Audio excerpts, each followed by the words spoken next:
and welcome to Fight for Our Freedom Radio. And I'm your host, Badbaby. And tonight we have with us John Moore from Paranormal Investigations out of Ontario. And you got to bear with me, I'm a little frazzled tonight. Hi, John. Welcome to the show. How you doing tonight? Thanks for having me. Hey, I got an important question to ask you. Are you familiar with CERN? With who? CERN, the Hadron Collider over there in Sweden, CERN. Oh, where they're trying the CERN to Hadron Collider. Open up another dimension. I've heard of it. I can say that I'm not familiar with everything about it. That's for more of the guys that are totally in the laboratory, particle physics, theoretical physics, things like that. People like me, they don't usually let us in there much. So. Well, the reason I asked is because I've been getting a lot of emails, and they fired that puppy up, and I've been following what's going on with it, and they have actually seen faces in the tunnel, because they're really, and also if you Google Earth where it is, when they fire it up, the around the perimeter of the building, the ground is smoking, and also people in that area are reporting seeing weird stuff in their backyards, and their dogs won't go out there near it. Well, the dogs and seeing things in the backyards does not surprise me in the slightest, just because one of the things that Hadron Collider would do is it would create an intense, extremely intense electromagnetic field. And we do know that electromagnetic fields will affect people and animals severely. Like, you will see hallucinations. Some people have nausea, paranoia, all kinds of things. This is one of the things when in the paranormal we look for. And being around that area, it wouldn't surprise me that people are seeing these things, that this is happening around them. For Google Earth to be seeing this, I'm not sure how their cameras work, but it wouldn't surprise me if the high levels of energy that this thing is generating are what's creating this smoke, or chances are what the camera is seeing it as is actually distortion. Well, I was just wondering, since they're doing that, if your activity has been, intense, or it has increased. Well, I'd like to say it has, but sadly, we don't see any increase one way or the other in actual activity. We see a lot of increase in claims from various things, but nothing related to the Hadron Collider. I guess we must be far enough away it's not affecting us. Well, do you want to know what brought you to my mind? I'm telling you, this is weird. Okay, what's up? Lately, in the last couple months, something's been going on in my house, and it's like something is going downstairs and turning my power on and off just for a second.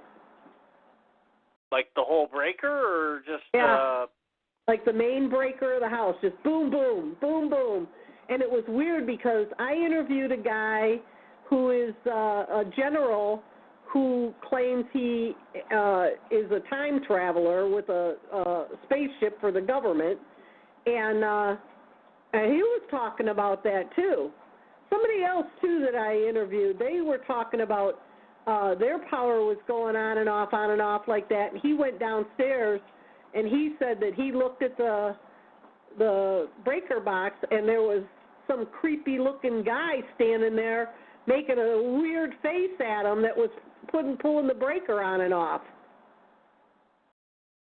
Well, I've had that happen before, but it was my brother, and he had a couple of drinks. But no, for the most part, what we've seen lately is there has been a lot of cyber attacks on the East Coast, so it could have been one of those that was affecting power plants.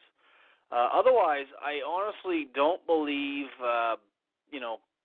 when people say we've seen something like that without some sort of proof, like pictures, photos, something like that, it's really difficult to just accept that, right? Yeah. Well, all I know is when that started happening, I was saying I'm not going down there. I don't blame you there. But this has all been happening, I'm guessing, within the last 3 weeks, right? Yeah. Yep. Okay, because in the last 3 weeks, one of the things we are working on in our research is electromagnetic fields, not electromagnetic fields, geomagnetic fields and solar fields.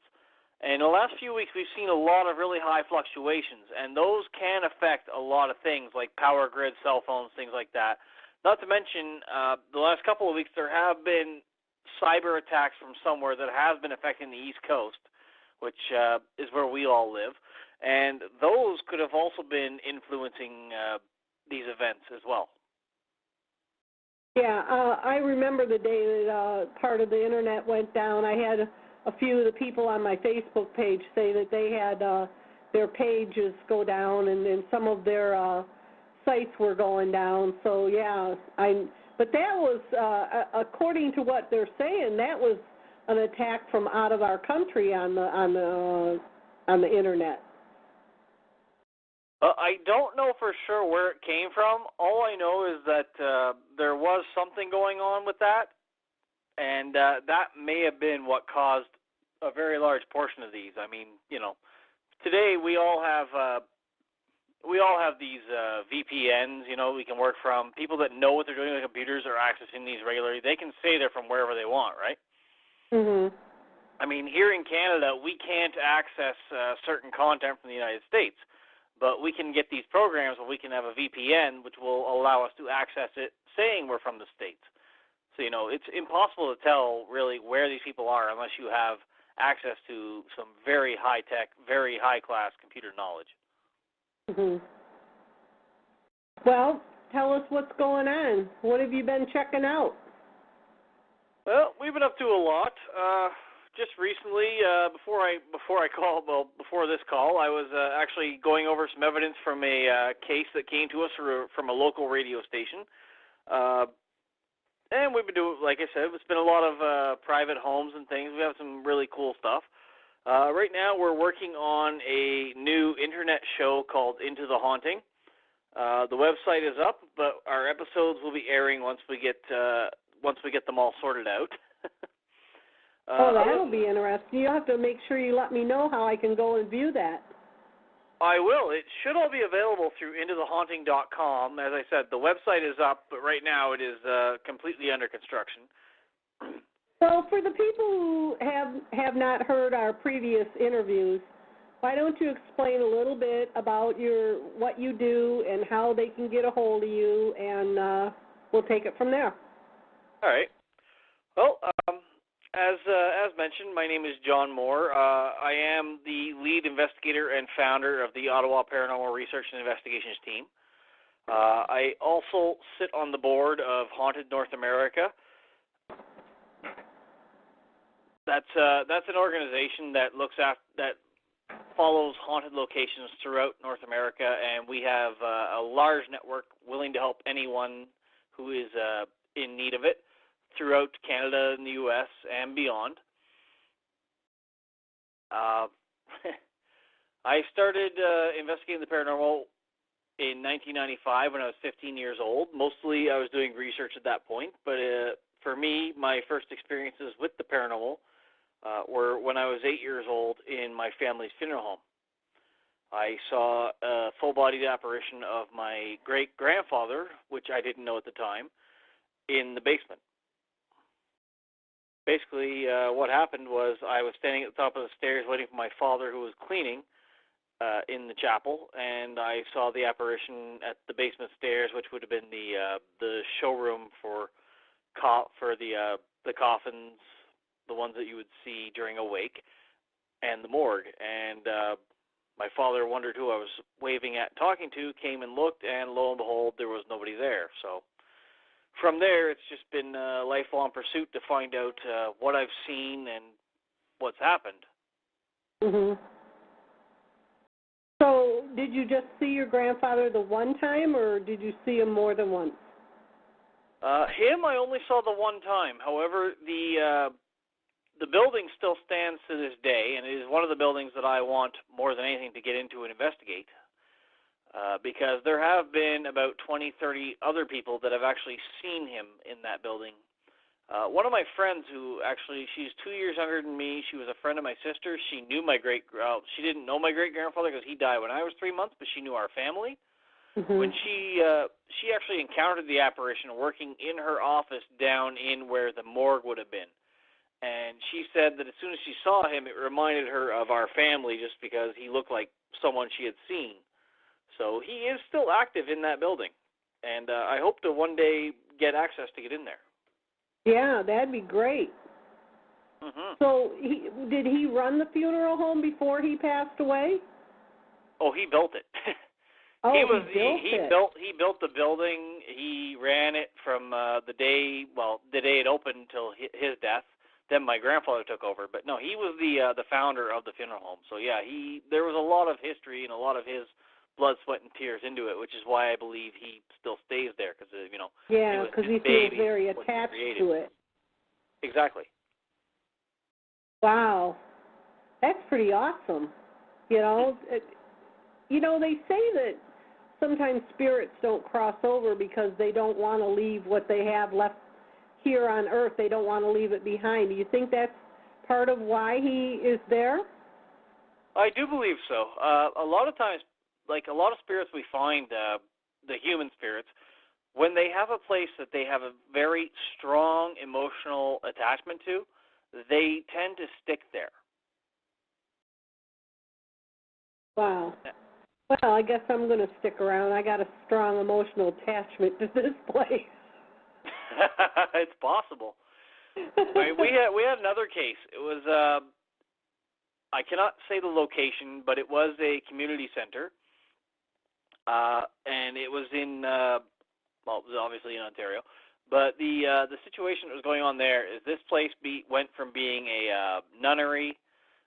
It was a orphanage and a military hospital. All these things went through this place until finally it was bought by this one family, made into a community center. And when we were there, we actually got a lot of contact and a lot of EVPs from the woman who was supposed to have run the community center, and she left it since then to the town. So now it is still the community center, but the town owns it instead of it being privately owned. But we were able to actually make contact with her quite a few times during the night, and the one thing that we were able to tell them is that the spirit that's here, it's not something evil, it's nothing scary. She's here because this is where she wants to be. She spent all her life building this community center, trying to help the community, help the kids to have some place to go and stay out of gangs, stay out of trouble. And she is just sitting back now, overlooking it and just watching what she created. Mhm. Now you say you make contact. What do you mean by making contact? Do you pick up their voice on recording or video? Explain that to us. In that case, we actually got the EVP. We had a couple of EVPs from a female voice we believed to be her. Because obviously, from the 1850s, you can't really get a voice recording, right? Mm-hmm. But we were able to catch quite a few EVPs responding in the way we would expect her to, so we are confident in our assumption that it is her that is there. Mhm. Have you ever, John, had experienced some that would be violent towards you guys? We have actually. We have been present at 3 exorcisms. Sorry, I had to think for a second. 1 major and 2 minor. So we have had some that were violent towards us. So before you go to a site, do you do anything to protect yourself? We do, actually. We have a number of different methods we use. Most of us are, when you're going into a site like that where you're worried, the best thing to do is you need to follow your own belief. Yep. I do that here. Well, that's what I did the night the power kept going on and off. I just went into prayer and, and I asked for Archangel Michael to send the warrior angels to surround me and protect me and keep me safe. Mm-hmm.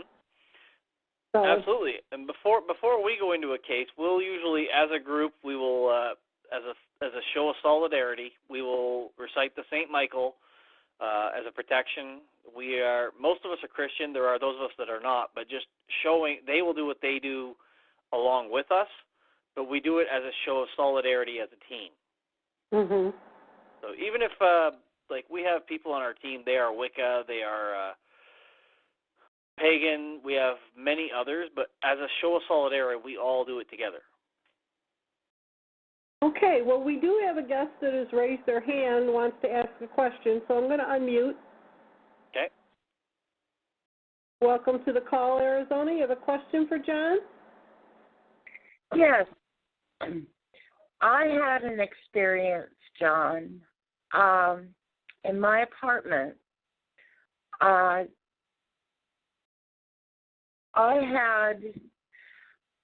There are actually many things that happened. It was like a poltergeist experience.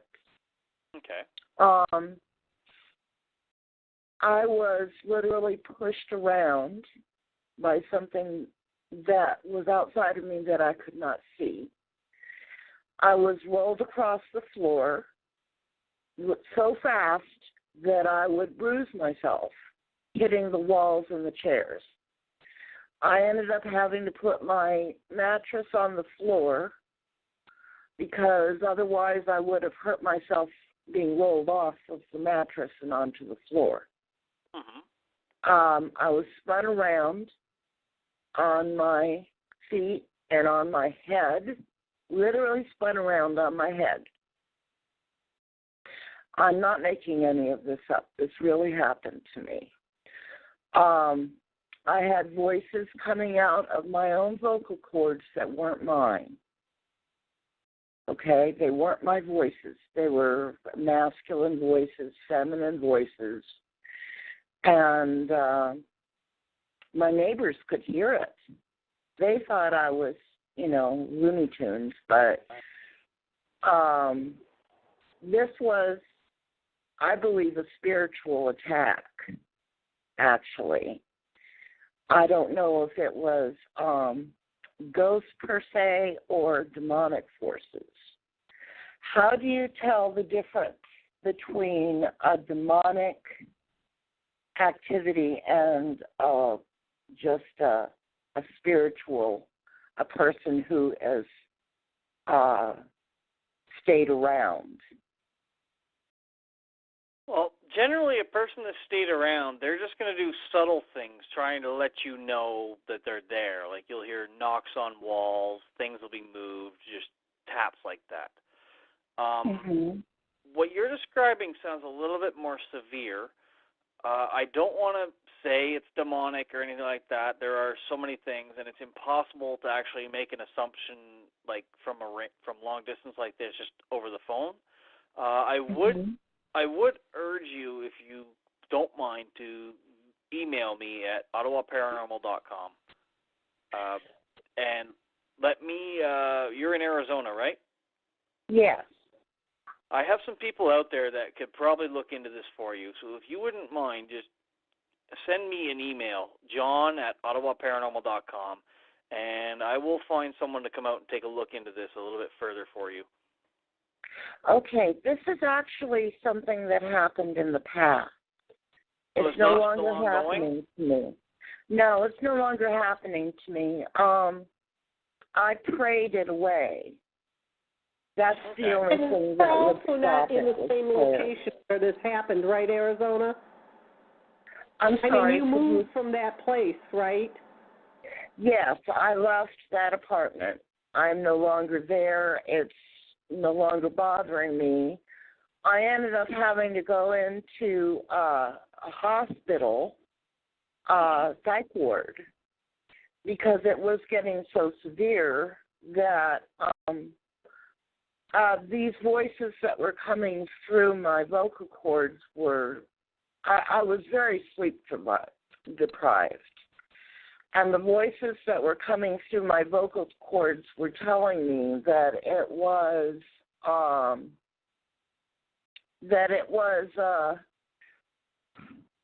the Scientologists had torn through the space-time continuum and torn a hole in the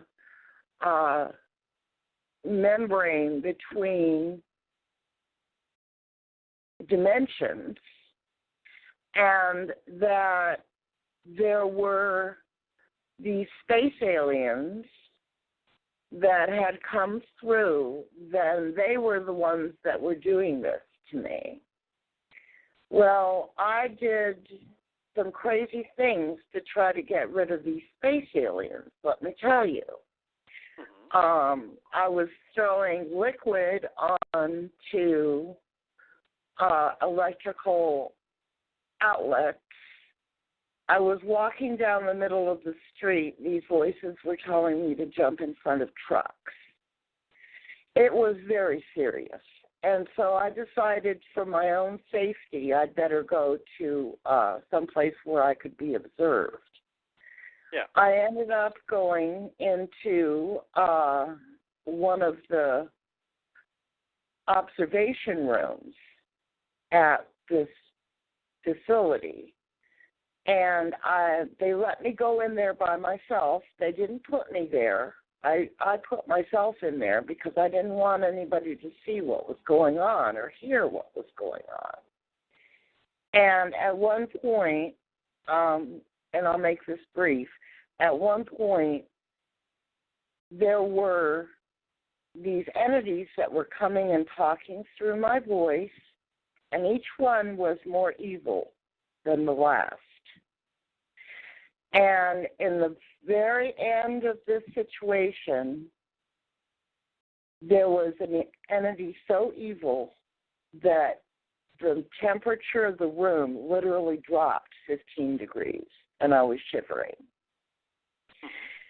So what do you think about that, John? Is that a case where you would have someone come in and do an exorcism? Not necessarily, because anytime we get a case like this come in, the first thing we do is we have to go in, we have to investigate, we have to confirm. We have to make sure we can actually document some kind of activity, some sort of proof that this is actually going on. I mean, nothing personal, Arizona, but we honestly have to confirm these things are real before we can take steps beyond that. Understood. That's understood. It sounds really insane. Yeah, it well, does. They usually do, and that's the thing. Like, before we can take any steps to actually correct these types of things, we have to make sure that they are actually happening. Mm-hmm. Yeah, you have to observe it yourself.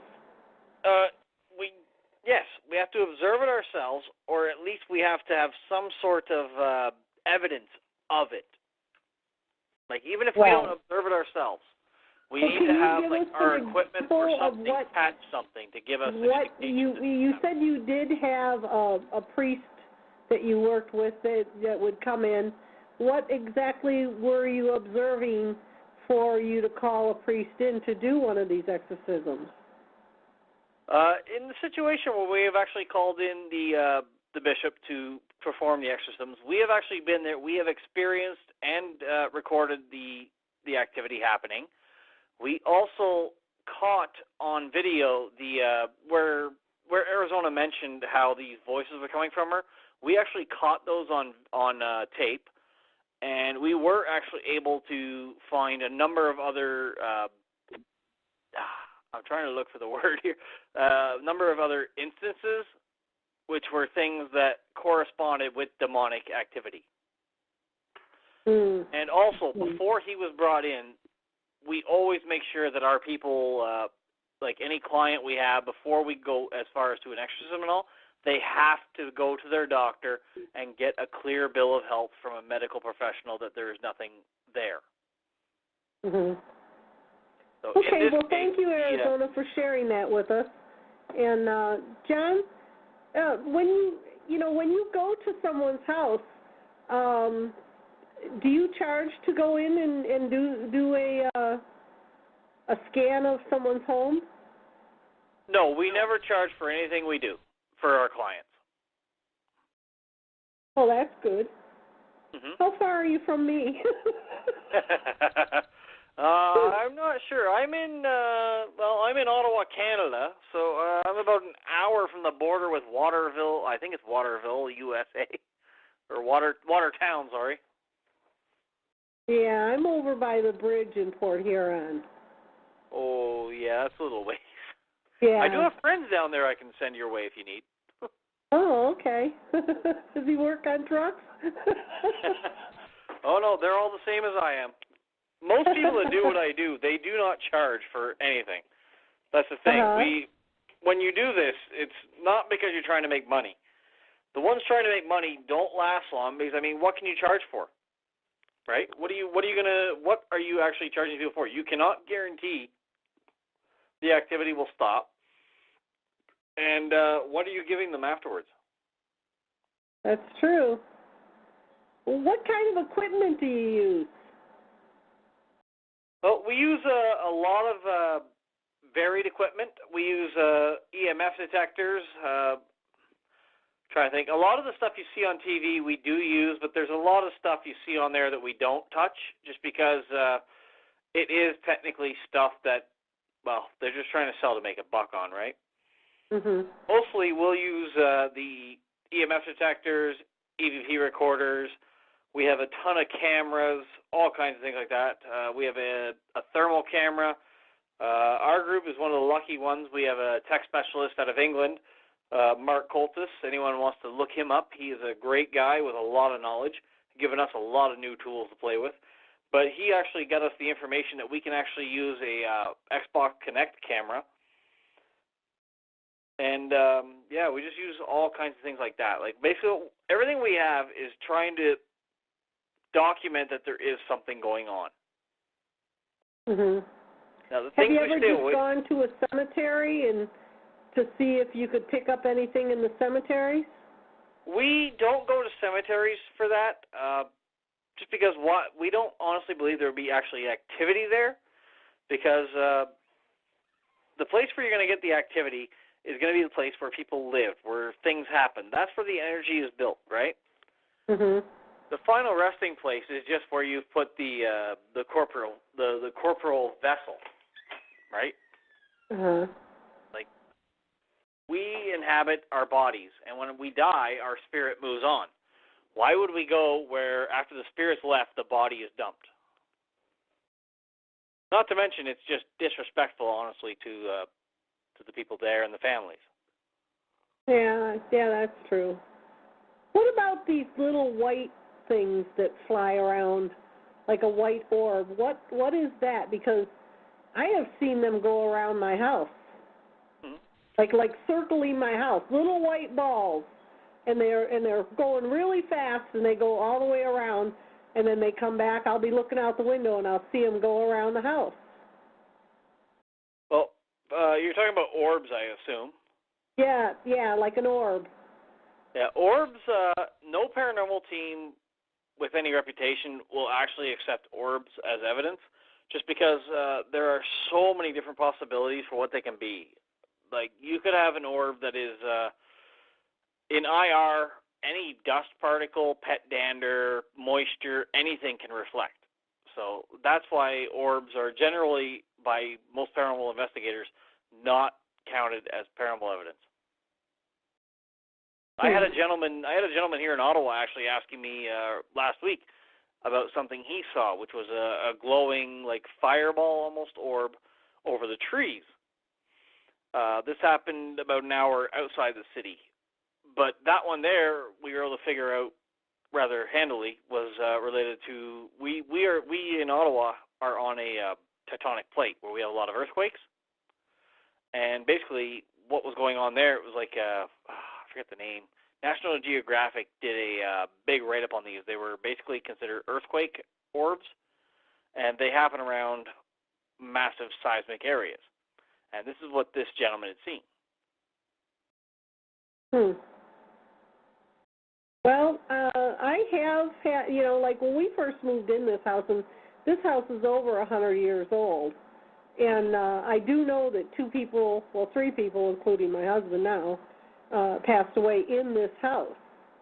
And one was a violent death. There was a young boy that was cleaning his shotgun, and it went off through the wall and struck his mother in the head. Ooh. And so, you know, but when we first moved in here, my washer and dryer was down in the basement, and we have like an old, creepy Michigan basement. And whenever I'd go downstairs and wash clothes, there's like a room at the end of that basement, and I always felt like someone was watching me out of that room. And my sister-in-law and brother lived with us for a few months, and she started taking her laundry to the laundromat. And I asked her, I said, Deb, why are you taking the laundry into the laundromat when I got a washer and dryer downstairs? And she said, I'm going to be honest with you. She said, I could have swore I saw somebody with their head peeking around that door watching me doing laundry. So I was like, I never told her I felt like I was being watched when I was down there. So what do you think about that?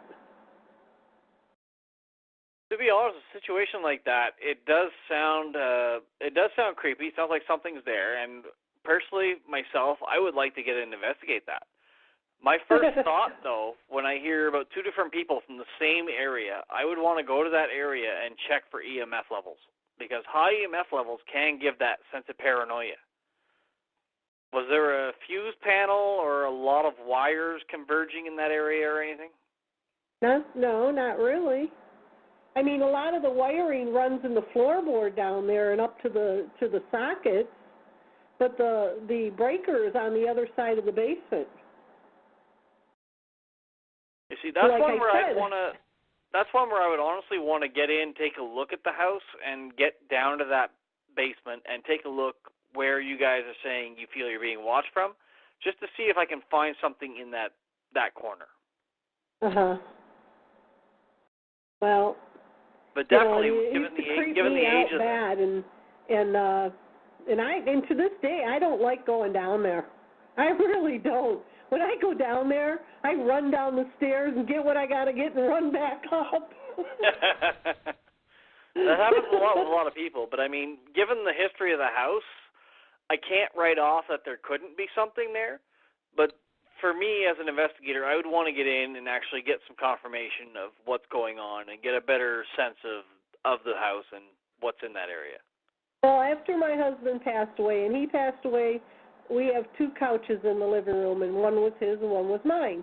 And he passed away on his couch, and my brother came over here with a guy to work on my moving a chandelier for me, and they ended up spending the night, and he slept on the couch my husband died on. And I came downstairs, and he was sitting up, and he was rubbing his arms, and I have a wood burner in here, and this is the hottest room in the house, you know, and he was rubbing his arms like he was cold. And I asked him, I said, Wyatt, are you all right? And he said, yeah. And I said, are you cold? Because I couldn't understand him being cold because the wood burner was going. And he said, no. And I said, well, what's wrong? And he said, can I sleep on that couch over there? And I said, sleep on whatever couch you want to. And he never said anything to me. But the next day my brother called me, and he said, you know, Wyatt creeped right out sleeping on Doc's couch. And I said, why? And he said, well, he felt like someone was staring at him.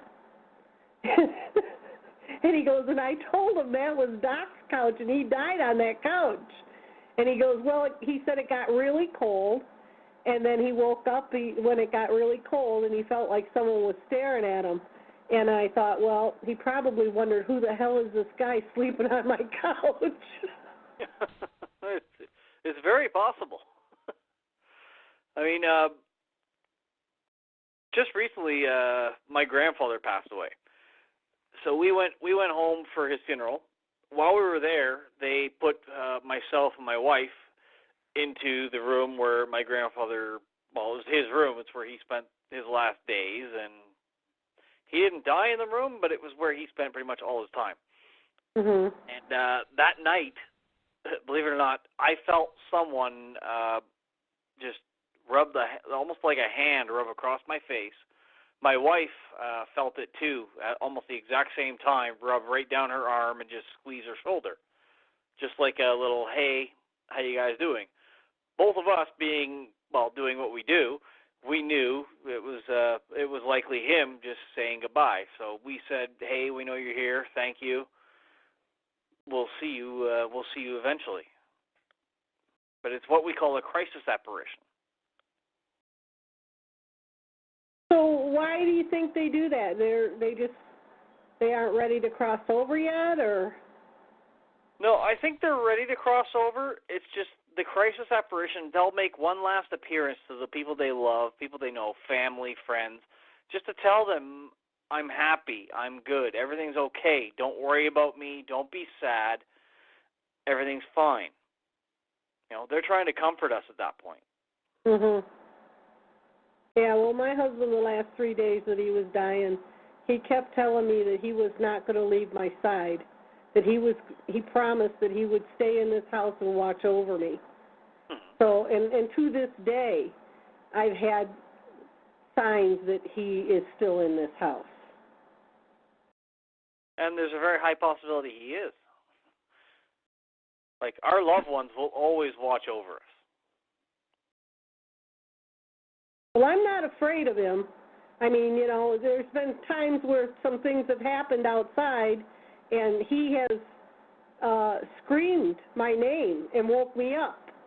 Like, for instance, somebody took a sledgehammer to my basement window about a month after he died, and there was a big metal grate that went over that window that I had a rose bush growing on, like a wrought iron grate. Mm-hmm. And what they did was they took a sledgehammer and they busted a whole section out of it. And I heard the bang, but right before I heard the bang, he screamed my name. And I sat up, and then I heard this bam, and I ran downstairs, started turning lights on. Well, it scared whoever was out there away. And then I kept going, what in the heck was that noise? And I looked around, and I thought maybe something fell down here or something. And then the next day when I went outside, I had seen that someone had a sledgehammer and busted that grate. Oh, wow. So, and obviously he was trying to warn me because he screamed my name and woke me up. Yeah, well, it's very common when, it's very common for people to report things like that, right? So when people call you, what do they actually, what do they say to, what's going on in their house? Well, we get reports of everything from just, standard noises, they don't feel comfortable, something's happening. They see things, shadows, things moving unexplained, a lot of things like that. We get mostly those. We also get some where people are complaining, they don't feel like themselves, they're feeling weird in their houses. All kinds of things like that, just things that people can't explain. Mm-hmm. Kind of like when I go downstairs and feel like someone's looking out of that room at me. Exactly. We get a lot of those. Well, I would just love to know the history of this house. I did find when we first moved in the back of one of the closets, because it's a 2-story farmhouse, and it has like 4 bedrooms that have dormers. And across the back of one of the dormers, there's a small crawl space that goes to the other side of the small room, and there's like an area in there. And I had mentioned it to one of my son's school teachers in Yale, and he said it sounded like it was a possible hiding place for the Underground Railroad. Oh. And my son, I didn't want to go through there and look, but my son did crawl back in there, and he told me that there was, it looked like somebody had, either been in there playing or there was drawing on the floor and on the wood. It just started creeping me out, and I told him, just get out of there, come back through here, But he said there definitely was signs that there were people in that area. Well, if the teacher says it was Underground Railroad, there's a very good chance that's what it was. I mean, unless you saw, I don't know, Twinkie wrappers or something, it would say they were there within the last 10 years. You got nothing to worry about, I think. But No, he said it didn't. It looked like it had been a long time. You know, it didn't look like there was any, recent activity. It looked old, he said. The stuff that was, drawn on the wall and that. But it just really creeped me out, and I told him to get out of there. And like I said, she said, well, you're so close to the border that was possibly a hiding place before they took him across to Canada. Then it's very possible. I mean, there was a lot of that going on back then, right? Yeah. Well,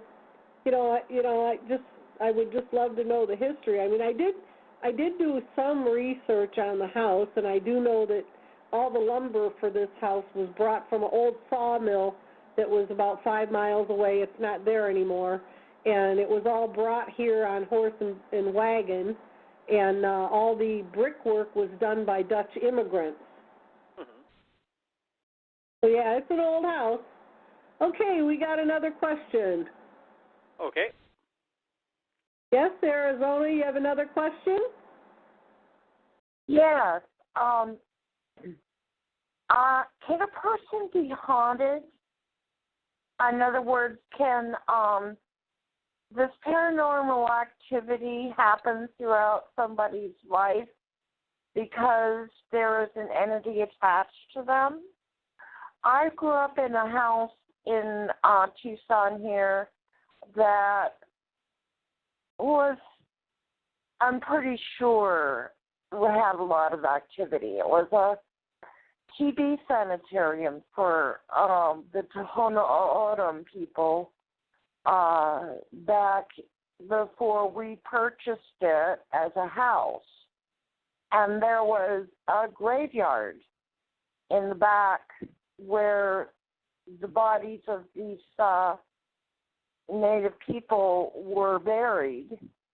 The graveyard, rather than taking the bones from the graves and putting them somewhere else, they had the disrespect to just plow the whole thing over and create a neighborhood behind it. So there was quite a bit of activity in that house.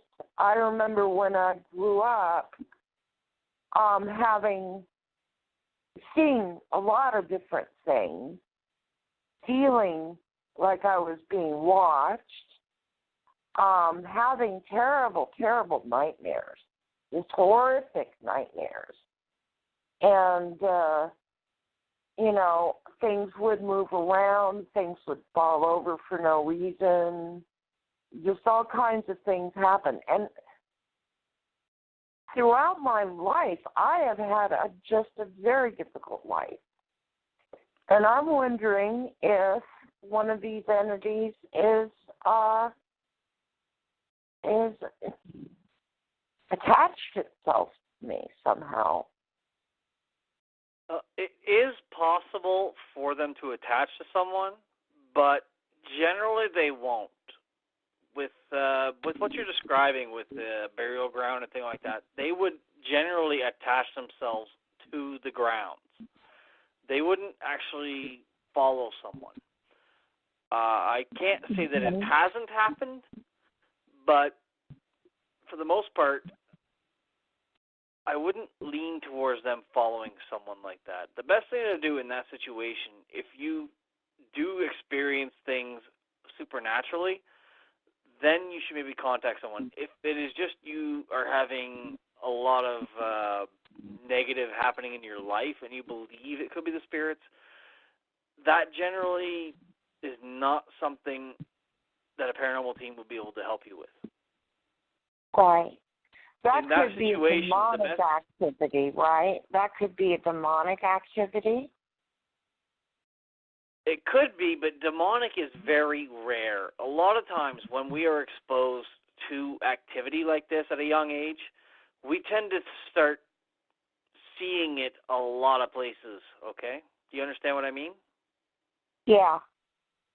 And sometimes it can lead us to have those negative feelings all the time, where we start to feel scared, we start to just see the negative, and we don't see the positive. Right. Well, I'm not afraid of no ghost. I'm not afraid of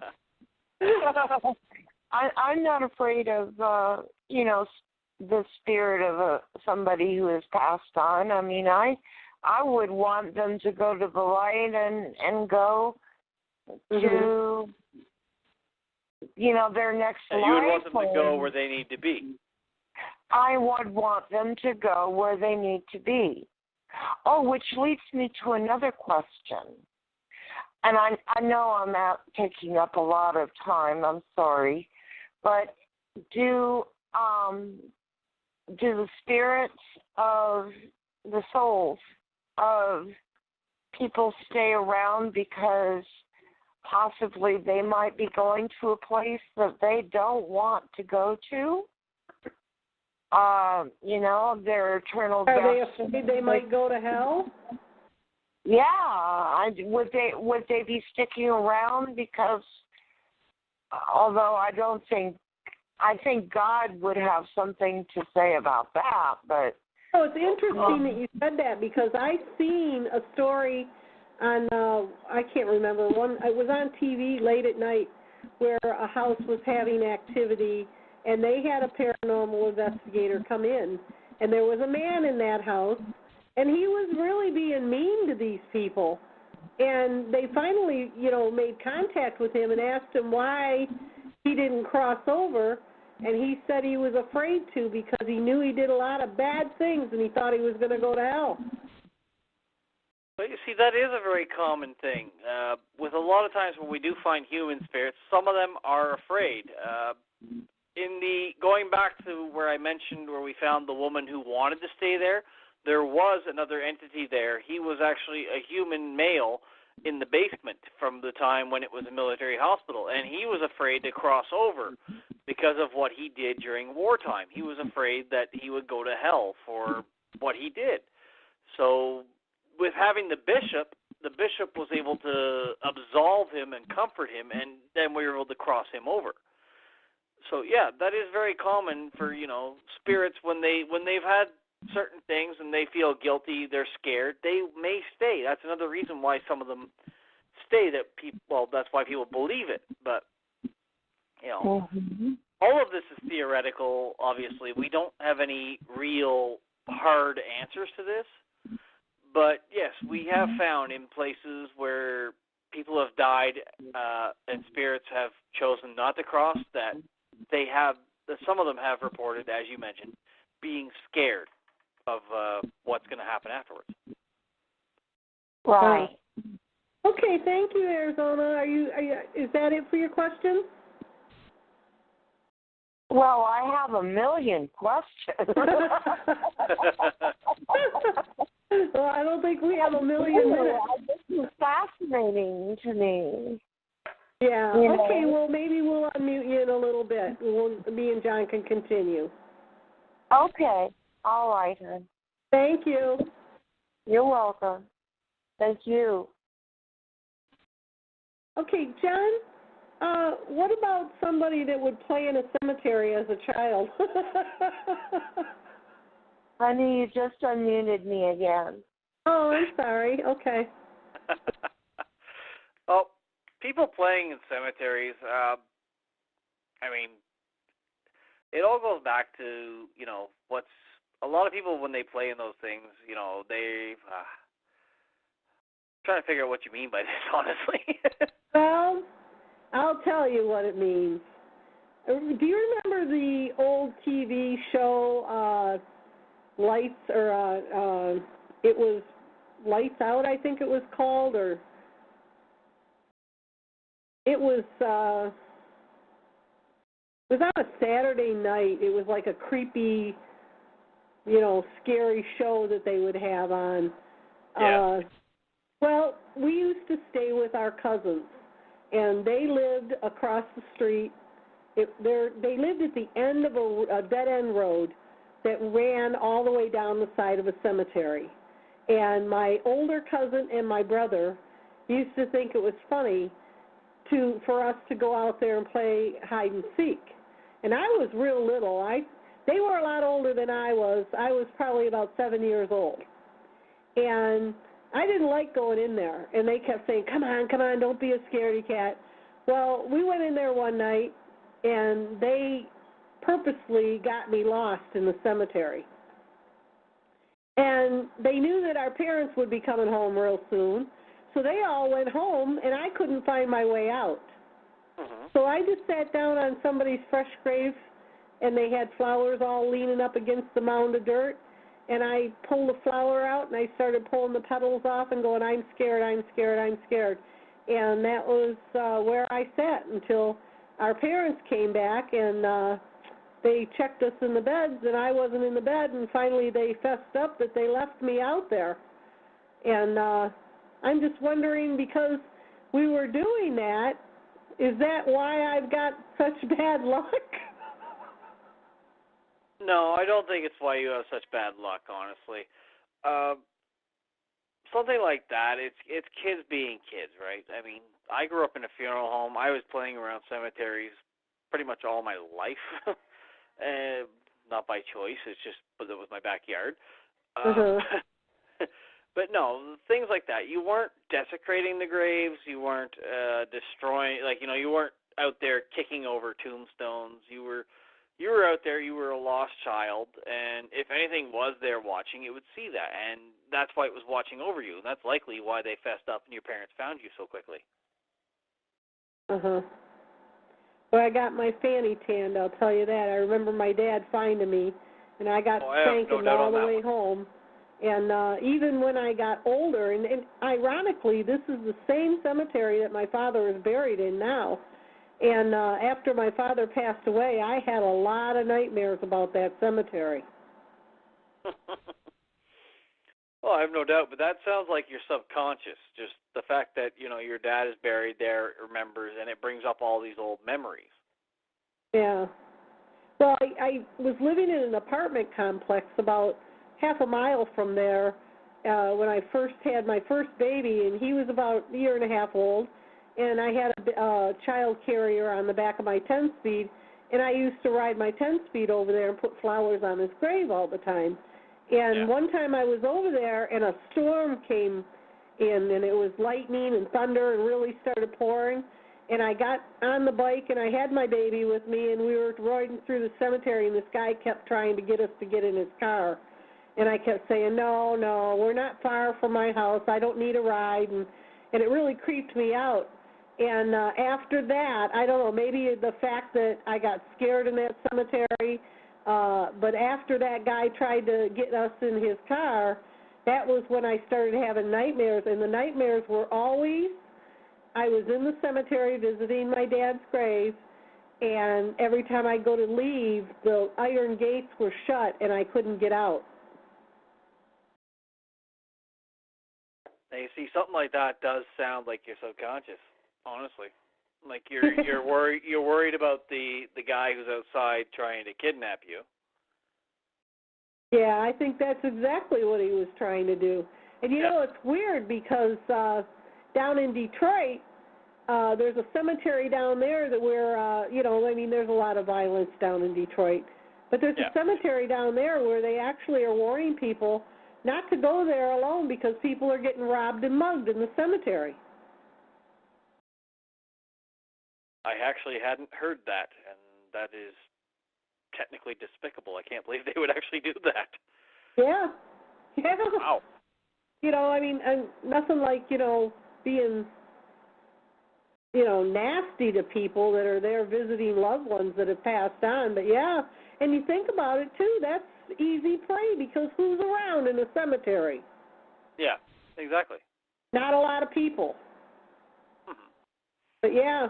And I could see if those people were asking, is what's happening to me because of what I did in the cemetery, then I could see it, yeah. If someone like that was coming to me saying, I'm having these issues, I've got things happening around me, is because I was mugging people in the cemetery, I could definitely see that, because that would technically be desecrating the grounds. Well, whoever's doing that to these, a lot of elderly people in this cemetery were robbed. And I was thinking, wow, whoever's doing that, I hope the person that they're visiting haunts them forever. You and me both. You know, because that's pretty darn low. Yeah. And it was usually elderly people. You know, and it's weird because my deceased husband, his parents had relatives in that cemetery. And I remember his mother saying, well, we're not going down there anymore. It's the mall for some reason at some point, right? Yeah. No, it's sad when that actually happens. I mean, I honestly had never heard that before. Like, I guess up here in Canada we don't see that kind of stuff, or at least not to that extent. And I can't believe people actually could do that in a cemetery. Yeah. Well, I'll tell you what, it's not the place for someone to want to give you a ride. No. No, absolutely. So tell us about some of the last investigations that you've gone to. Can you tell us a little bit about what you came across? Yeah, I can talk a little bit about some of them, yeah. The last one we were on is actually a really good one. We were out with with a local radio station, Y101. I'm not sure if that's something I can say on the air with you guys, but yeah, that's no problem. Okay. When we were out with them, their morning show came out with us. They ran a contest all month, and the winners ended up actually getting an investigation with us and them on site. And during the night, we had some interesting things occur. At one point, I was outside, and I actually saw what looked like a figure appear in front of me. Like, we're in the country, we're in the middle of fields. There's nothing visible for miles where we were at. And the motion sensor in the backyard kept coming on, so I went out to take a look. I didn't take a camera because I'm thinking, it's a stormy night, we got wind blowing, we might have a raccoon, a deer, something like that in the backyard, right? So as I walk out, there's nothing there, and I look with my flashlight all around, and by our cars, I see a figure. So immediately I'm like, yell at it, like, hey, what the heck, who are you? And it just moves back behind the cars. Obviously, my first reaction, I'm radioing to the guys upstairs and telling them, get down here. I've seen something by the cars. We need to get someone out here, thinking, somebody's messing with our cars. Somebody's trying to break in, right? The team comes down. We go back there. We have open field for miles in every direction. We see no one. There's no footprints. There's nothing. So, unfortunately, I didn't have a camera with me, so I didn't catch it. But, again, it was a very interesting personal experience for me.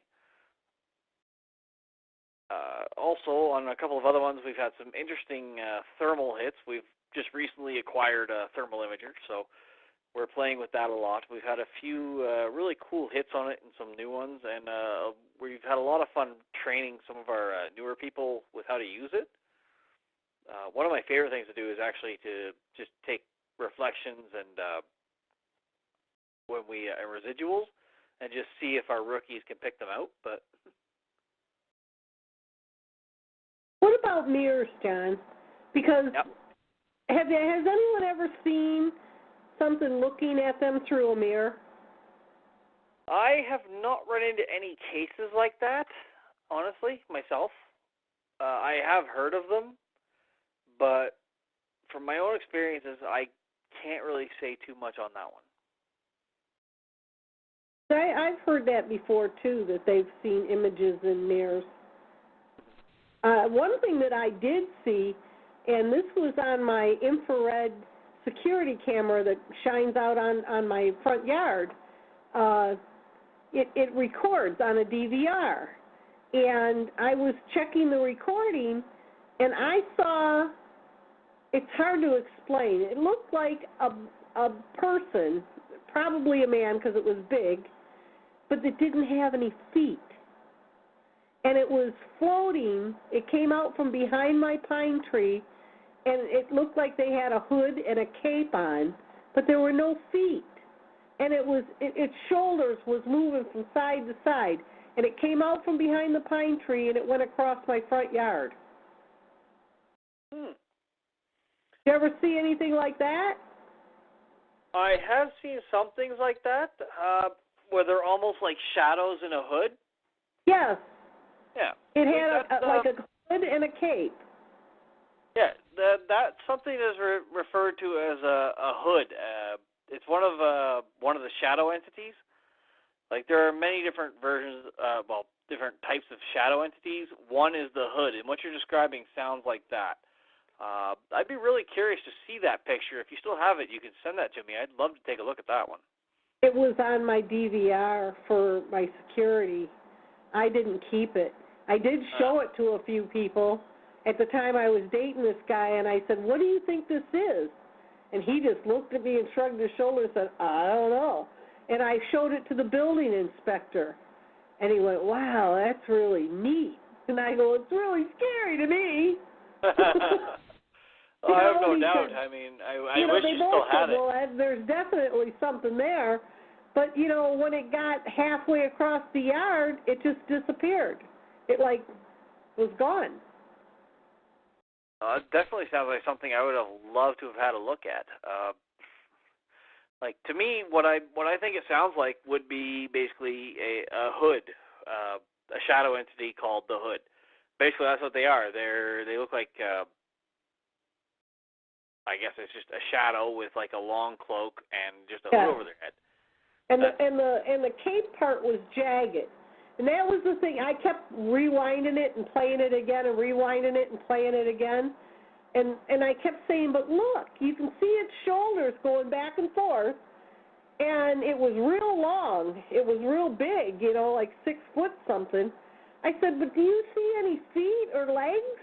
And there wasn't none. Mm-hmm. Now, you see, the jagged effect could have been something from the pixelation, but the rest of it, very, it's hard to explain without seeing it, honestly. Like, I hate speculating just because, it gets you into trouble sometimes, and it's hard to say what something is without actually seeing it. So is the hood, because to me it looked pretty evil. Well, shadow entities in themselves are pretty benign. However, the hood, the old lady, and the hat man are three of the most common, and they do exude, for people that see them, an essence of evil almost. Some people I work with, demonologists, others, they will say that these can be, in our experience with them, they are generally some sort of precursor to some sort of demonic. Well, I did have, not long after I had seen that, I had an outer body experience. And it's been a while since that happened, because I had the outer body experience on the night that the tsunami hit in Japan. And what happened was, I just felt like I was flying, and I hit the wall at the end of my hallway, and I was like, "What the heck's going on?" And then I saw a man, a dark shadow-like thing, but it didn't have the hood on, I don't think. It all happened so fast. But I saw this shadow-like of a man, and we both hit the wall together. And he fell down, and he got up, and he said, "F this, I'm out of here." And I watched him go down my first flight of steps and out the wall. And I was like, "What in the heck is going on?" And then I looked down the hallway, and I saw the silver cord, and I saw myself laying in the bed. And that's when I was like, "Oh, my God, I'm out of my body."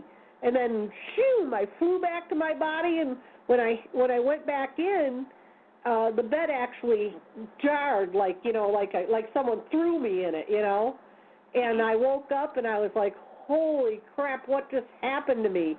And then I turned the TV on, and then the news was on, and it was showing that the tsunami had hit.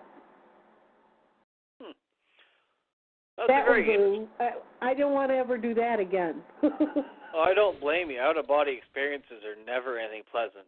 I've never had one myself, but I do know people that are shamanic practitioners and such, they practice with astral projection, or they would do these types of things.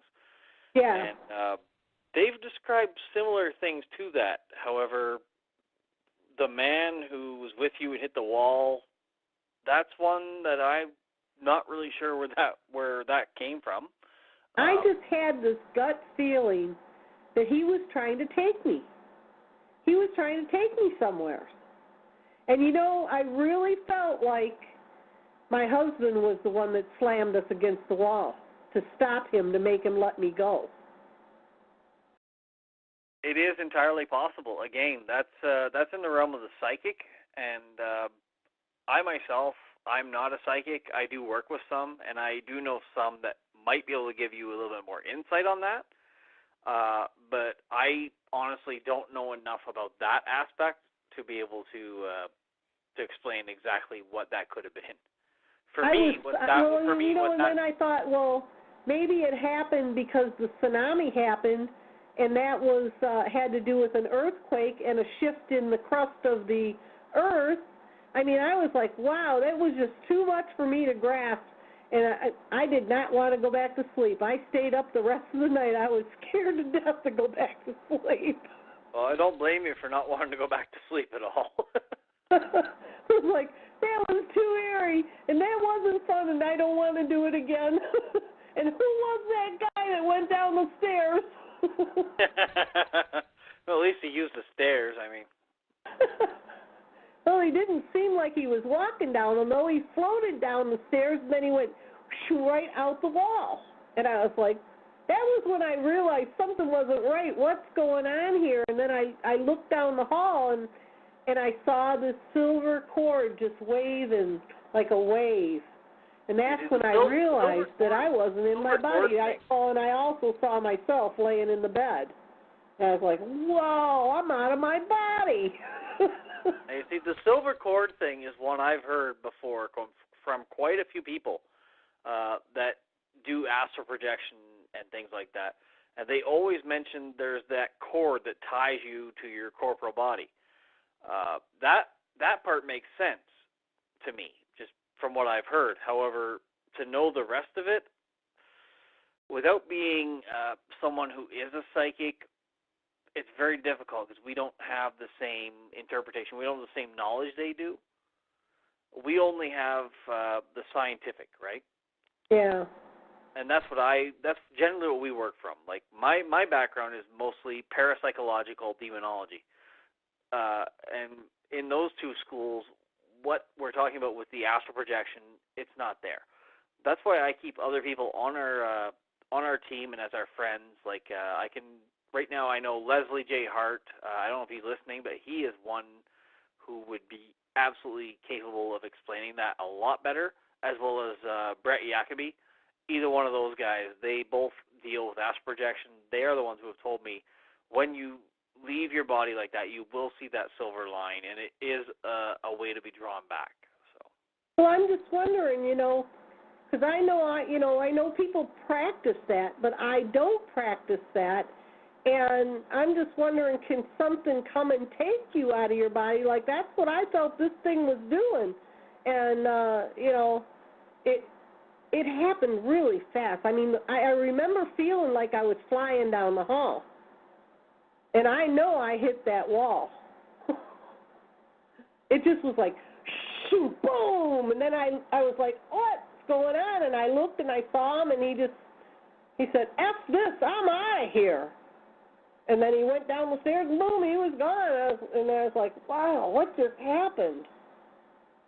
Hey, see, I just, and then seeing that hood guy out there, I was thinking maybe it was that thing that did it, Well, I would be very hard pressed to see that, but it is a possibility.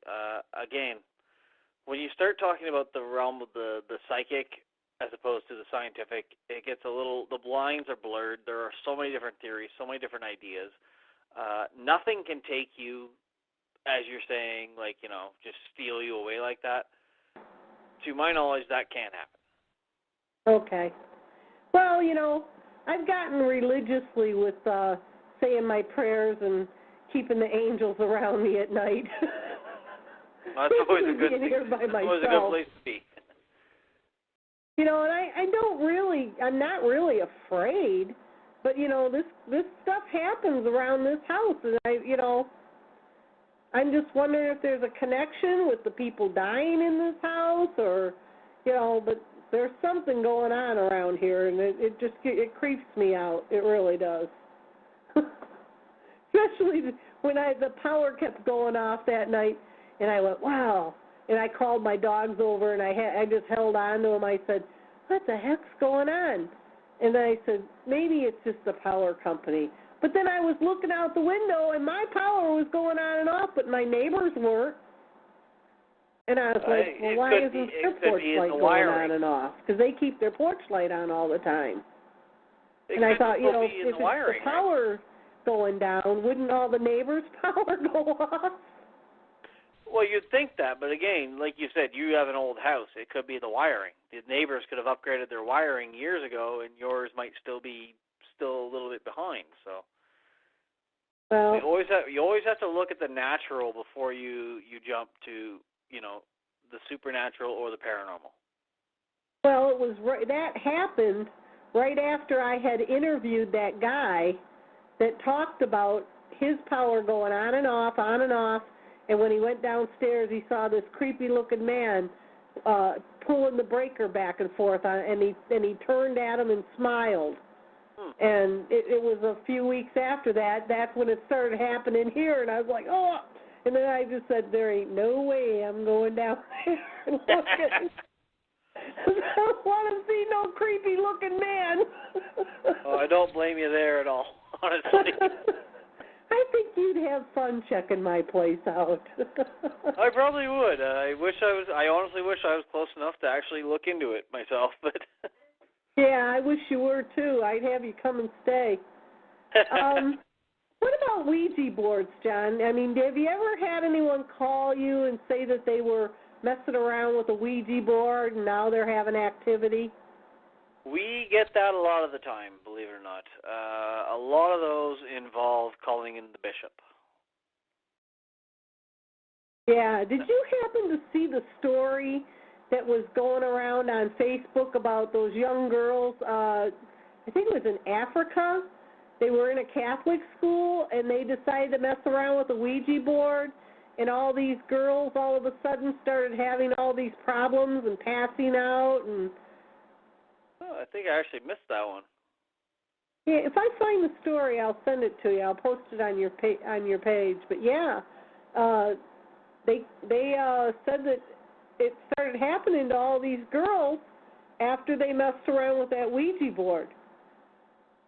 Well, it doesn't surprise me. I mean, if you look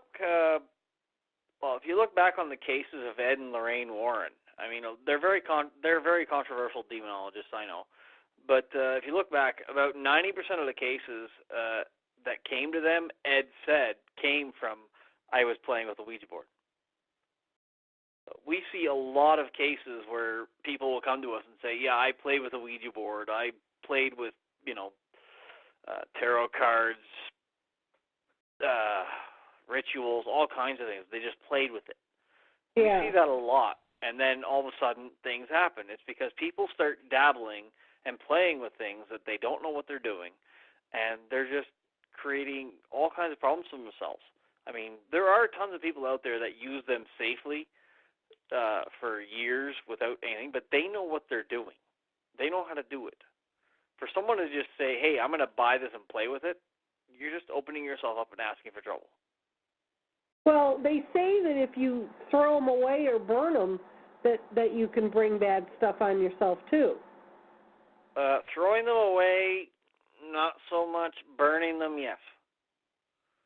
The reason I asked, again, I was at a yard sale, and they had a garbage bag full of games, Monopoly and Scrabble and just tons of games. And I bought them for my grandkids. And I had the bag of games in the closet, and they never played with them. And I, decided to have a yard sale after my husband died, and I put them all out there. And when I took them out, there's a Ouija board in there. And I said, I'm going to throw it in the pit and burn it. And then someone said, oh, no, if there's something entity in there, it'll release it. So I stuck it back in the closet, and it's still in there. I don't know how to get rid of it or what to do with it. The best thing to do with the Ouija board in that situation would be to actually to bury it somewhere. Really? You've had no activity from it? Oh, I never played it or anything. I just put it back in the closet. It's in the closet on the shelf. Okay, well, the best thing, whenever there's a Ouija board involved and I have to deal with it, what we will generally do is we will take holy water, make the sign of the cross over it, we will say a few prayers over it, and then we will take it out and we will bury it with some exorcism salt, holy oil. We will dump all that on it, but we will bury it. That way, whatever is there, huh? I would, because whatever is there, like your friend said, if you burn it, you release it. If you take it out into the woods, it's bound to the board, and by putting the salt, the oil, the water, by putting all that on it, you bind it there. Its power is weakened. It can do nothing. By taking it out and burying it somewhere in the woods where nobody's going to find it, you've essentially just trapped it and left it there. So don't bury it on my property. It's best if you can find someplace, out in the woods, away from anyone. Yeah, well, I'm bordering on the state land here, so there's a trail, a path where everybody walks. Then I would definitely go way out into state land a little ways. I wouldn't right the line. I would go way out. Put the holy water on it and go for a walk one day and bury it then, because it's been in my closet for 13 years now. I just every time I open the door and see it, I'm like, I don't know what I'm going to do with that thing, and I don't know, I never even realized I brought it home until I opened that garbage bag up and set them games up to sell them, and there it was. And I was like, oh, my God, there's a Ouija board in here. Yeah, people don't realize how dangerous those things can be. That's the problem. I mean, yes, there are people that use them regularly. I have friends that use them almost daily, and they know what they're doing. But at the same time, it's incredibly dangerous. Yeah, well, maybe that's why I got this thing hanging around my house. It's a possibility. I won't say it's not. But again, like I said, I would take that. I would take that as soon as you can. Take it out and put the holy water, the holy oil, all that stuff on it, and then. Yeah, I have frankincense and myrrh that I have anointed or had it blessed as holy water. Mhm. So I'll use that. I would actually not use that on the board. I'll pray over it, and I'll say, whatever's trapped in this thing, please cross over. I wouldn't use that on the board because, those are sent. Those things are used to clear a space. So what you want to do is you want to just use the oil, the water, go out, bury the board. Then when you get home, use the frankincense and the myrrh that have been blessed and use them to go through your home and smudge them. Okay. All right. That would be my recommendation. I got a chore to do. I always, because I had the pit going that day, and I said, I'm just going to throw this out in the pit. I don't want nothing to do with this Ouija board. And somebody that was at my sale that day, they said, don't do that, because if you burn it, you'll release things. And I'm like, well, how do you get rid of them then? And they go, well, why did you use it? I said, I never used it. I bought this at a yard sale. And I didn't even know I brought it home.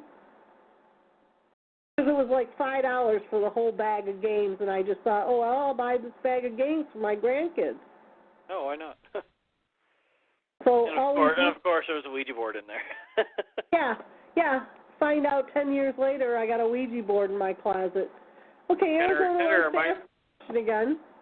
Kind of reminds me of back in the day when somebody said, "Hey, I found a Raggedy Ann doll for pretty cheap at a yard sale." I found a Chucky doll. Okay, Arizona, you have a question again? Yes, I do.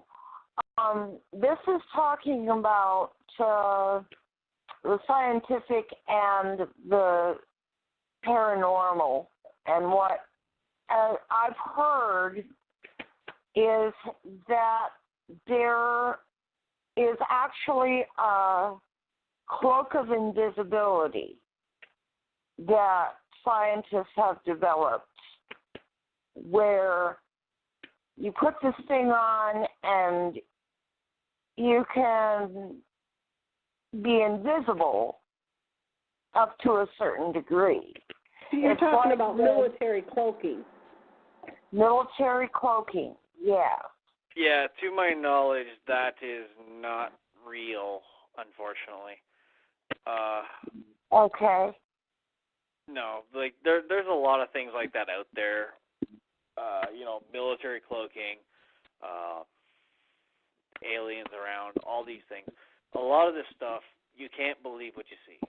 You have to take it with a grain of salt. I saw it on the military channel. For one month, I got the military channel for free, and they were talking about the cloaking device. Until we actually have some sort of proof that it's there, we can't really take it as anything more than just fiction, unfortunately. I mean, they have things going on that we don't know about all the time. I mean, back in the 60s, they had the F-118, I believe it was, stealth fighters. They were in production. They were working on them. So we know these things are not outside the realm of possibility. But right now, we can't say one way or the other if they do exist or not. Mhm. Got you. I mean, theoretically, they are possible. That's the thing. They are theoretically possible. But so are a lot of other things. But until we can scientifically, physically prove them, they're just theoretical. Well, isn't that what they were trying to do with the Philadelphia experiment? They were trying to make the ship invisible. Yeah, that was way, way back. But I mean, even that led to today's. Well, that was a precursor to today's stealth technology, right? Because they have made planes that are capable of being invisible to radar. Yeah. Okay. Thank you, Arizona. Okay. Oh, wait a minute. Did you have something else to say? I'm sorry, I cut you off. That's all right, hon. I'm wondering about the black-eyed children. Have you've heard of the black-eyed children? I have heard of them. I have not encountered any or anyone that's experienced it, though. I see. Okay. Yeah. No, the black-eyed children thing, I've heard a lot of things about them. From what I understand, they are something more of an urban legend, honestly, because I have yet to meet anyone who has physically encountered one. There's a guy here in Michigan that has a story up on YouTube about encountering one over here in Lake Michigan at the sand dunes. Yep, I've heard tons of people that have had stories like that, but I mean, none of them have been able to give any sort of physical proof to someone like myself who would document and record. That's the thing. Most times we see like things on YouTube, things, people have written these blogs, all this, but no one has actually been able to come forward. I've actually contacted a few people that say they've had these experiences, and they will not respond to me. Oh, interesting. So for me, that raises a flag. Until you get pictures of one, or pictures of one, or someone who will actually sit and talk, where we can actually have some sort of correspondence, or more than just one person seeing this. Like when we conduct an investigation, we will send out no less than 3 people to at any time. Just because we want to make sure that if somebody experiences something or sees something, there's 2 other people there that can say, yes, we were there, we saw the same thing. One person seeing something, it doesn't mean that it could be anyone who is the most trustworthy person you know. As long as it's only one person who's seen it, it's only worth that one person's word. You need to have more corroboration to it. Well, It's like what happened to me with rolling around on the floor and things like that. People did witness that, but I don't know. It was actually videotaped in the hospital. This activity that was going on, but they won't admit to me that they have this videotape. I know it exists, but because they put a mattress on the floor so that I wouldn't hurt myself. Mm-hmm. And they had a video camera in the room. So I know they were videotaping this. Mm-hmm. The best thing to remember when you're in a situation like that, and something I tell all of my clients, this activity has ceased, right? Yes. Then it's best not to dwell on it. She didn't know you then, John, because, instead of her being afraid and going to the hospital for help, you could have sent someone over to try to see what was going on. But either way, the way to look at that one on this one, Arizona, the best way to look at it is that is done. That there is no reason to think about it, to dwell on it. Whatever happened then, whether it was demonic, whether it was not demonic, it's gone on its own merry way. It's no longer bothering you. Oh, thank God. I know, but the best thing to do there is to not pay any mind to it and to just forget it and move on. Because the more you dwell on it, the more you allow and give it a chance to find its way back. Yeah, that's what I was going to say. If you keep it in your mind, you're bringing it back in. The best thing to do at that point is literally thank everything. Thank God, thank Jesus, thank whatever you thank, and just thank them for ridding you of this and move on. Yeah. Have you ever heard of what is called V2K, or the voice of God, voice to skull, John? I have heard of it, but usually from devout priests and monks. Really? Yeah. Interesting. Okay. Of course, it might be something different than what you're thinking of. Yes. Yes, it is. I have been plagued throughout the last 20 years with this phenomenon. Mm-hmm. What happens is I will start seeing patterns, like demonic faces, etc., in plaster, in carpeting, anything that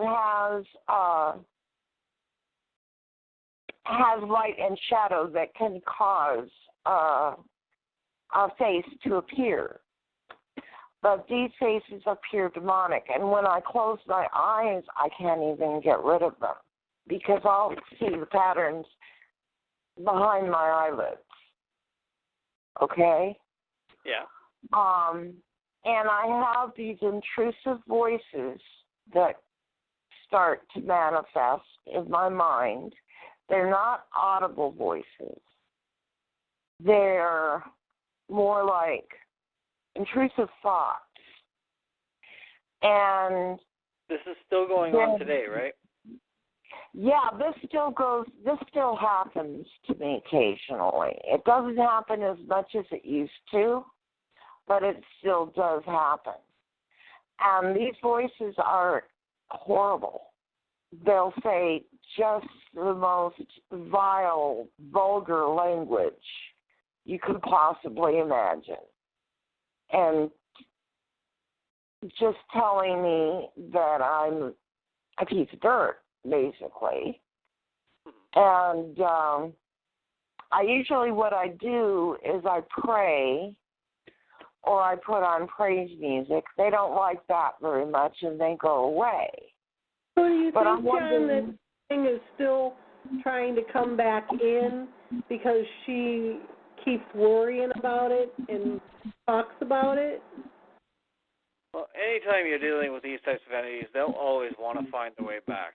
They were already there once, means they want to get back. That's the way they always go.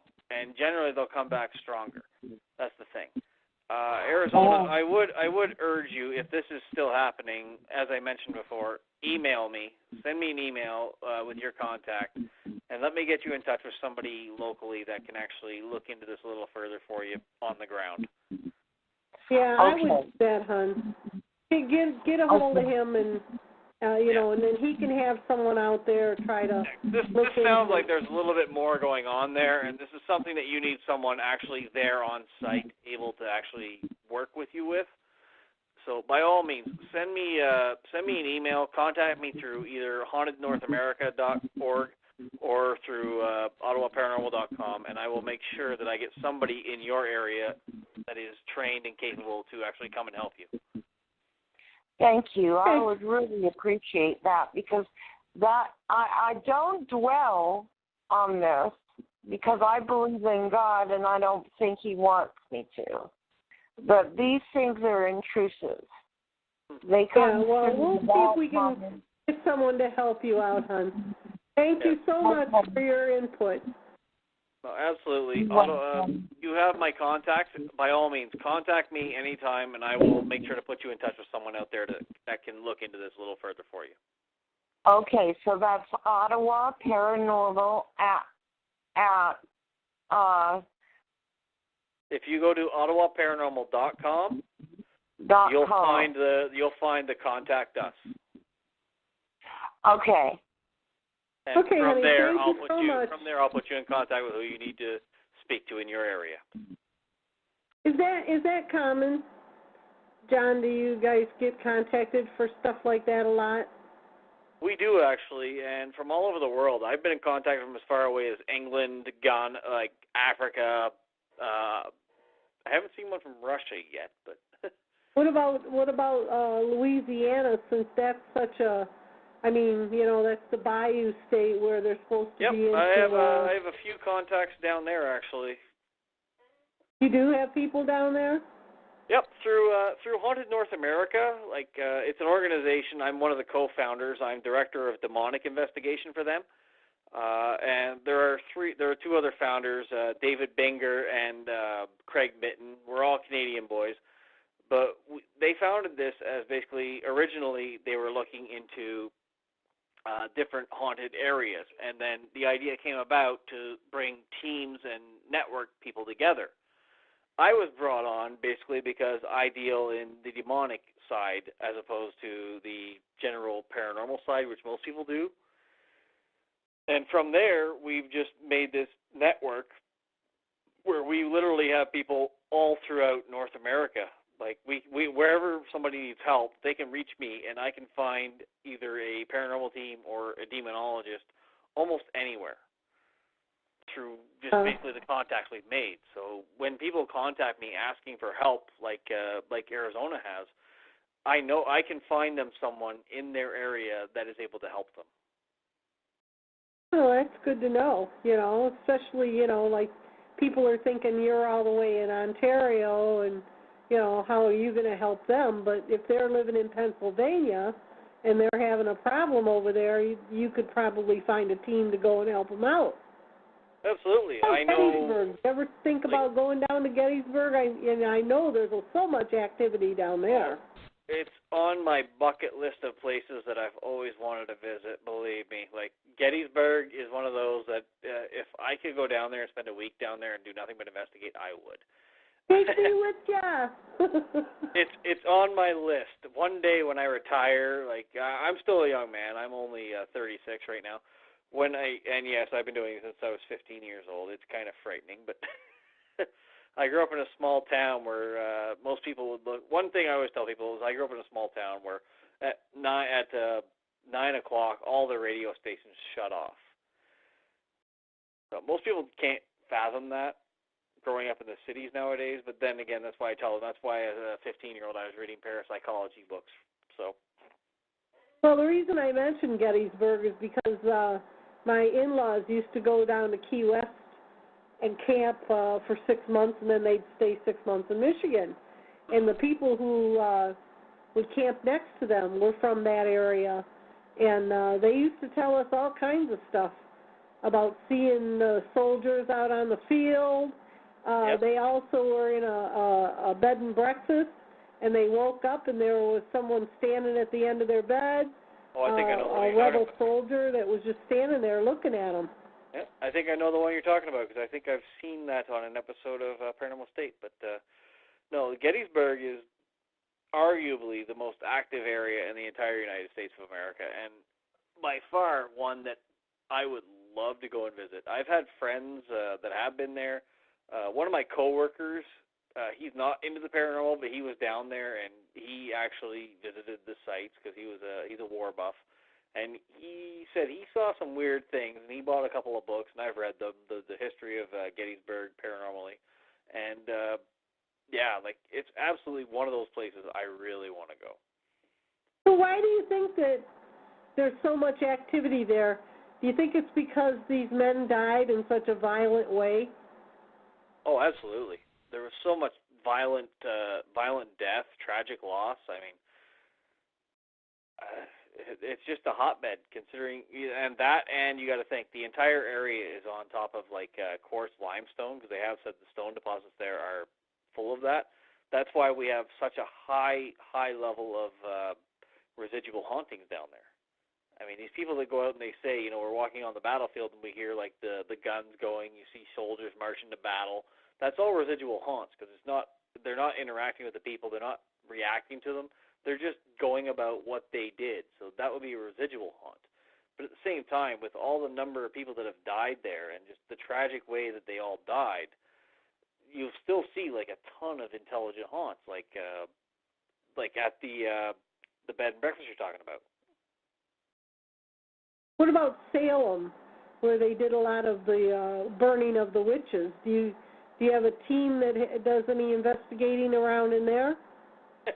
Two of my good friends actually investigate there regularly. It's Black Cross Paranormal. They're there all the time. They absolutely love Salem. They've invited me down about 100 times, and next summer we're actually looking to get down and do an investigation with them and with our shamanic friend, Leslie.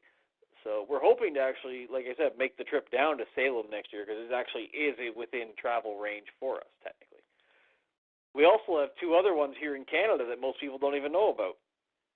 What's that? Well, there's a town in New Brunswick called St. Andrews by the Sea. And if you look it up and look up haunted locations there, you'll find the Algonquin Hotel. It's a massive 5-star hotel. Heads of state stay there. But it has one of the most notorious hauntings in Canada with a night watchman. And the entire area is absolutely and incredibly active. Like we were down there last year, visited with a resident historian, and she told us the stories, and she told us about the activity that goes on. One of the biggest ones outside the Algonquin, because the Algonquin is well known just because it is a big hotel, but it's actually nothing compared to the jail, which this year they allowed a team for the first time ever to investigate. We were supposed to be one of the teams investigating this year, but unfortunately my grandfather died in February, and I wasn't able to have enough time off to actually make it down to investigate. However, next year we will be going down. But that jail is the oldest running jail in North America, running from the early 1800s, I believe it was, like 1800. I don't remember the exact years, like it was 1803 or 1873, something like that. But it ran right up until 1970. And you walk into this place and look at it, and you're thinking, this thing was running as a jail in 1970? What in the world? But there are so many claims of activity there. On top of that, we all heard the stories when we were coming through in history class about the Irish potato famine, right? And the Irish all left and they came to North America. They came to this island, and when you came to North America, they brought you to the island, they would check you for scurvy. If you had scurvy, you were sent to the other island, right? Do you remember that, or was that just a Canadian vaguely. I'm thinking more of not scurvy. What's the other one that they had? Cholera? No, not cholera. It gets big sores all over your body. Oh, leprosy. Leprosy. Yeah, I thought that it was leprosy.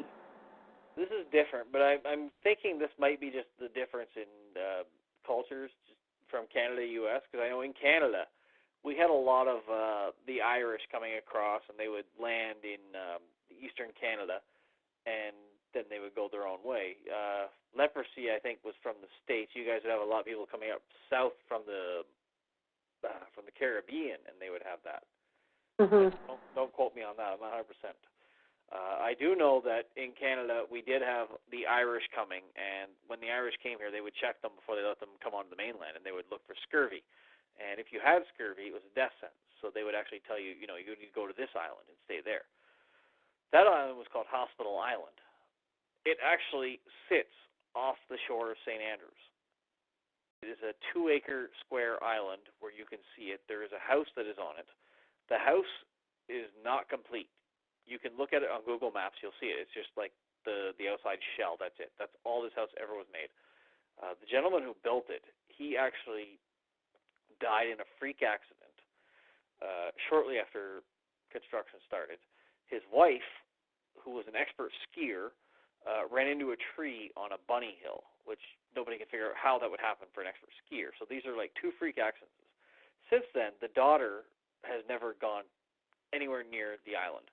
People that actually go out there, one gentleman that the woman told us about, she knew, he took his 2 dogs out there, and I have seen this island. From shore, you can see the island. You can see all around it. You can see literally everything. There's no way you can miss anything. There's no vegetation, nothing. But this guy went out with 2 dogs. One of his dogs disappeared on the island. There's no way that could have happened without him seeing, so it's a mystery of where this dog went. Within 6 months, he killed himself. Oh, wow. And you want to go there? My wife tells me I'm not allowed. Local fishermen will not take us. I don't blame her. Local fishermen will not take us. Disappearing would have been enough for me. Well, the biggest thing, local fishermen know the history of this island. They know that anyone who's gone there has had bad luck. People have died. People have disappeared, all kinds of things. They won't even take us there. The only way we can get to this island is we are literally bringing my boat from Ottawa down there to get across with our gear to figure out what's going on this island. Oh, John, don't go, please. If my wife can't convince me, darling, I'm sure you can't. It's okay. The bishop is coming with me, so. Oh, that makes me feel better. I'll tell you one place that I think that you might want to go. Have you ever heard of Kevin Annett? Who? Kevin Annett. No, I haven't, unfortunately. He is a pastor that he's from Canada, and he was running a church that was by the Indian tribes, and he started going around wanting them to come to his church, and he started inviting them into his church. And at the end of church, he would have what you call open pulpit, where you let everybody come up and tell their testimony. And these people were coming up, and they were saying about how their children were being taken from them and thrown in the orphanages and experimented on. And he actually took Canada to court and found them guilty in Brussels of kidnapping these children. And he unearthed a massive grave site of these children. Yeah, no, I do know what you're talking about. The Canadian government actually issued a formal apology to them. I think it was last year. That was the residential school. Yeah. That's been a major blot on the Canadian history. Yeah, I have a lot of native friends who told me about it, but the gentleman you're talking about, I had never heard of, honestly. Oh, well, he wrote 2 books. I've interviewed him several times. He was responsible for taking them to court. Okay. And the Queen was found guilty. Her and Charles were guilty of taking 15 of these children from the orphanage, and they never were returned. No, I do know people that actually grew up in that residential school system, some of them, and I've spoken with them, and they have told me some of the horror stories of what it was like. And it's very difficult to believe that one human being could do that to another. Yeah. It's a hard interview for me terrible, to do. But I would love to know. Tells me some of the things that happened to these children. Oh, absolutely. It does and sound you know terrible. What they did I would love to check out. When he started finding out all this stuff, they told him to shut up and quit listening to these people and not allow them in the church, and instead he wanted to uncover it.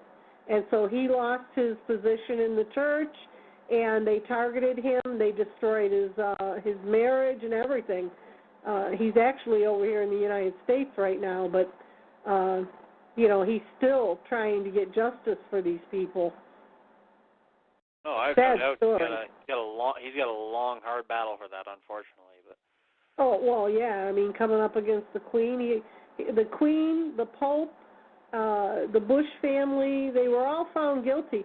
And one of the Indians that was going to testify, they did a video testimony of him, and they murdered him before he got to Brussels. But the court did allow his video testimony. But in his book, he talks about they actually uncovered the burial gravesite where they were burying some of these children. There were more than 30 children's body in one mass grave. I think that would be an interesting place for you to go to see if you pick anything up. Definitely that, or some of the schools where they were actually in. I think the schools where they were in would probably hold more than the grave itself. Well, one of the grave sites is on one of the school that grave site is on the school property. Then definitely that would be a place I'd want to check out. Well, the next time I have him on, I will see if he can get in contact with you and tell you where to go. Absolutely. We'd love to hear that. That'd be great. Okay, well, we only got a couple more minutes, and Arizona wants to ask you something again. Make it quick, honey, because we're almost done here. Well, no problem. As I mentioned, anyone who is out there having some sort of experience, no matter where you are, feel free to reach out to me at ottawaparanormal.com. We're on Facebook, Twitter, all the usuals. Anyone who wants to find us there can, or if you can't find me there, by all means, Haunted North America on Facebook. You can reach us there, and we can put you in contact with somebody local able to help if you are experiencing any sort of activity in the or just need someone to look at. You are on Facebook. That was one of my questions. So how would I reach you on Facebook again?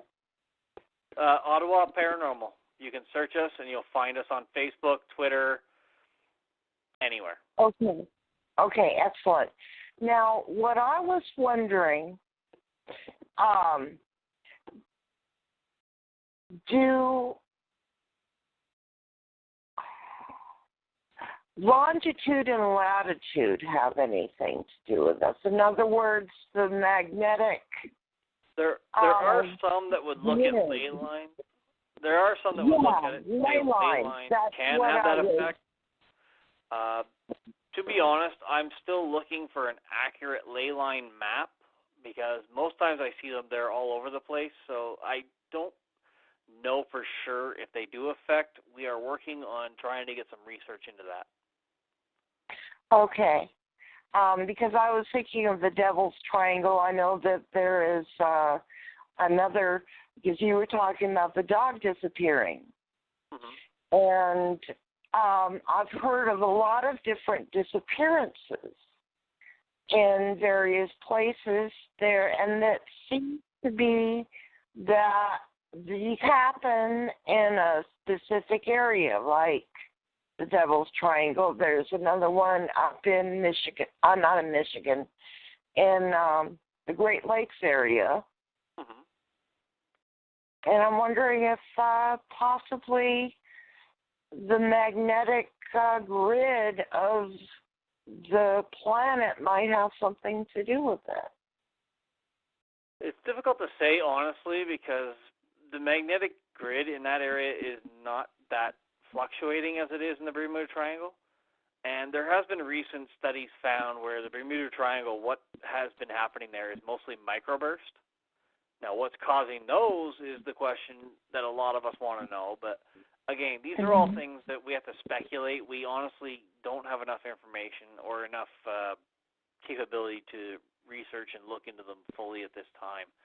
Did you see on Facebook, John, where that ship, a cargo ship that disappeared in the Bermuda Triangle, it showed up, it drifted into, I think it was the Bahamas or Cuba. I don't remember which, but after the hurricane, it just drifted into the bay, and they had pictures of it, and man, it was rough looking. I did see that, but I also saw that a lot of the sites that was coming from were a lot of questionable ones. I didn't see anyone reputable actually putting that out, which raised a flag for me. Yeah. I was wondering, too, if it was just, a fluke. See, now you know how to check that stuff out. I don't. I didn't even know there was a site you could go to to look up haunted areas. No, there's a few. I'll have to check that out, too.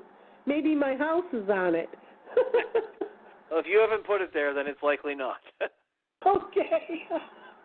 Well, we're coming up on the end of the 2 hours. Boy, that went by fast, didn't it? Oh, definitely. Well, Thank you so much for all your help, John. You're welcome. And by all means, feel free to send me an email, and we'll get somebody out locally to help you. Okay.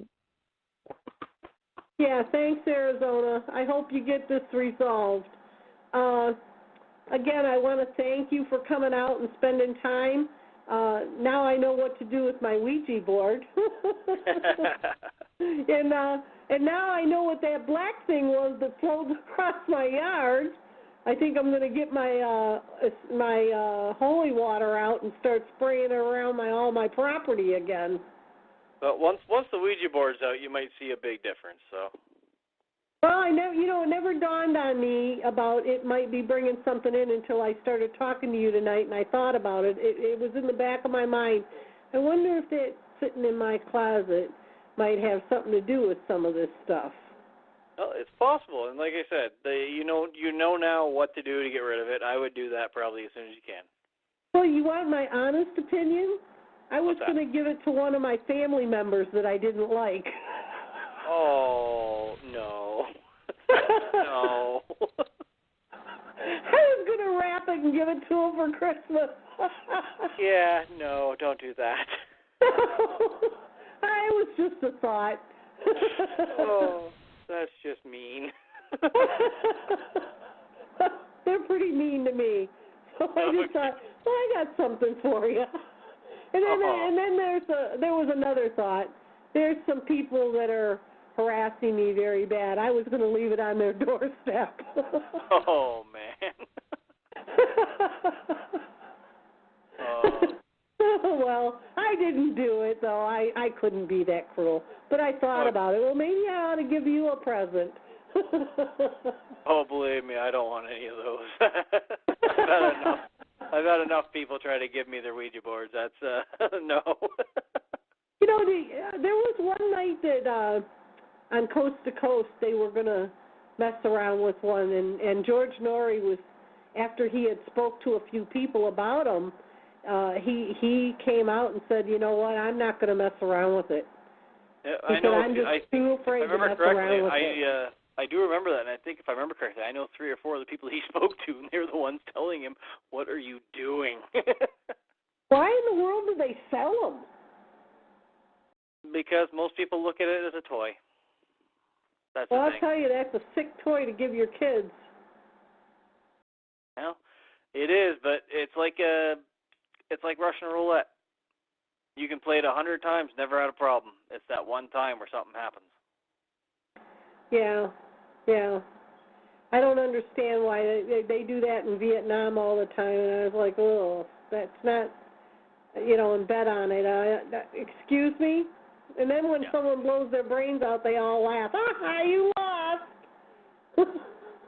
Yeah, exactly, but I mean, that's sadly the same mentality as strange as it seems to us, but I don't know who thinks this stuff up, but whoever it is, they need to get a new job. Amen to that. Okay, John. Well, thank you so much for coming back out and joining with us. And maybe next year we'll do another Halloween show. And maybe if you decide to come this way, you can come and stay a few days with me and scan my house to see what's going on. Sounds like a plan to me. Okay, honey. Well, thanks again for joining us.